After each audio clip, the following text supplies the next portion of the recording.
running on the latest edition of ESPN News. This is Steve Bunin. I am Pat Boyle. We're not upset, but we have highlights with an upset theme, possibly a prelude to tomorrow's game. Yeah, in Oregon, they're upset that they didn't stop at the end of the first half. Hosting Stanford, and that's where we start in the Pac-10 in Eugene, where the Cardinal had lost the last two times they had visited MacArthur Court. Andre Joseph, ouch! Andre, 3,000. Hey, yeah. Joseph hits the free throw. He had 11. Matt Harris coming in and doing the dirty work, filling in for Justin Davis. Stanford's power forward who missed the game because of a bad knee. He's their leading rebounder. More on Harris in a bit. James Davis, 3 of his 19. Oregon up 15 at the break. And early in the second half, more Ducks. Luke Jackson, quack, quack. He had 25 points, led all scorers in the game. Stanford starts clawing back, though. Down 9 with 7 minutes to go. Harris, 2 more in the lane. Stanford then down 5 with 5 minutes to go, and Harris up and under is what they like to call that. He had 19 points. Chris Hernandez shut out in the first half. But boy, did he come through after the break. 22 points after intermission, bucket and the foul. He was 10 of 12 from the free throw line. The game tied at 67 after he hits the charity shot. Stanford has a 2-point lead when Harris finds Nick Robinson underneath. His only bucket of the game, but it's a big one. It puts Stanford up 4. The Cardinal win it by 3, remaining undefeated. They're 18-0, 9-0 in Pac-10 play, becoming the first team to reach the midpoint of the Pac-10 season undefeated in conference play since Arizona did it in 1998. From the beautiful Pacific Northwest to the beautiful land of the ACC, Atlanta, Georgia Tech hosting Duke. Luol Deng hosting a 3-point party for himself. He had a career-high 22. Jarrett Jack uses the glass. Uses it well, ties the game. He had 19. Tied at 66. Shavlik Randolph, the sophomore, 2 of his 10. Duke on top by 2.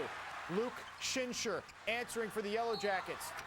And 1, although he missed the 1. The junior had 18. The game tied at 68. Duke up 1 after 1 free throw. Luol Deng misses the second. J.J. Redick up fake. 3, 2, 1 contact. All of his 11 points coming in the second half. Daniel Ewing. Dagger me. 15 points, 3 of 4 from beyond the arc. Duke wins it on the road, 82-74. They're undefeated in ACC play and 18-1 overall. Wherever we play, said Coach Krzyzewski, it's not a dull game. Georgia Tech had already beaten UConn when they were number 1, but they haven't beaten Duke since 1996. How about undefeated St. Joe's taking on Temple from his 700th win to feeling like he was roughed up at the 700 level at the old vet. Rough day for John Chaney and his club. Jameer Nelson, 6 triples. Matchup zone was no match for this deep attack here. Chet Stakaitis knocking it through. Carroll, another 3-pointer. Nelson had 21 in the game. Carroll had 20. 8-10 record, 20 trifectas for St. Joe's in this one. Phil Martelli's crew had 11 3-pointers in the first half, and that 5 a.m. practice Monday is going to be a tough one in North Philly for Chaney's club. So Martelli's crew still unbeaten, 83-71 in the final. They extend their school record winning streak to 18 straight. David Hawkins tied a career high with 36 points for Temple. How about number 5, Kentucky and Vandy going at it. Kentucky up 2, Cliff Hawkins knocking it through. Just 6 for the senior. He did have 6 times. But the senior Matt Frigie, a huge game for Vanderbilt. 20 points, 11 rebounds. Kentucky up 2. And then Dan Cage, the KG freshman, 3-ball. Vandy up 1. Wildcats down a bucket. Hawkins stripped by Russell Lackey. He hit his free throws. 19 of 26 was Vandy from the free throw line. They win by 6.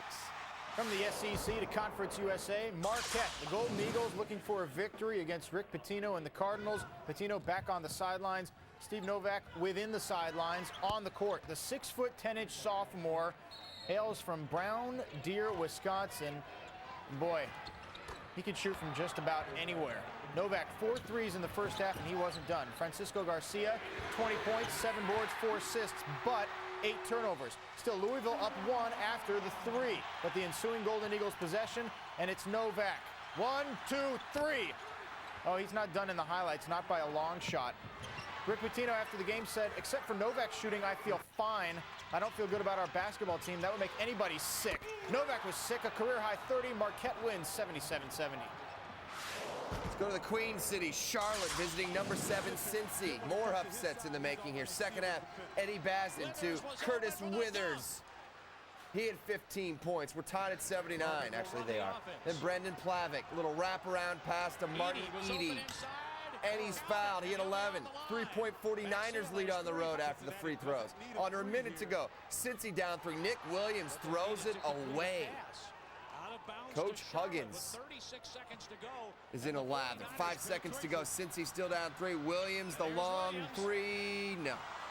Charlotte wins in Cincy for the first time in 10 meetings, 86-83 to final. Back to the ACC and another upset. Clemson hosting 15th-ranked North Carolina. The Tigers had lost 4 straight. Rashad McCants and the Tar Heels down 7. McCants had 26. Tar Heels down 5. 12.5 to go. A little bit later, the Tigers. Looks like another turnover, but no. It's Vernon Hamilton. He hits the 3. He had 10, one of 5 Tigers in double digits. The Tigers, the worst three-point shooting team in the ACC. I can't believe it happened. Shawan Robinson, the sophomore, 5 of 6 from three-point land, a career-high 24. This is Robinson. Yep, Mr. Robinson's neighborhood. Clemson wins at 81-72.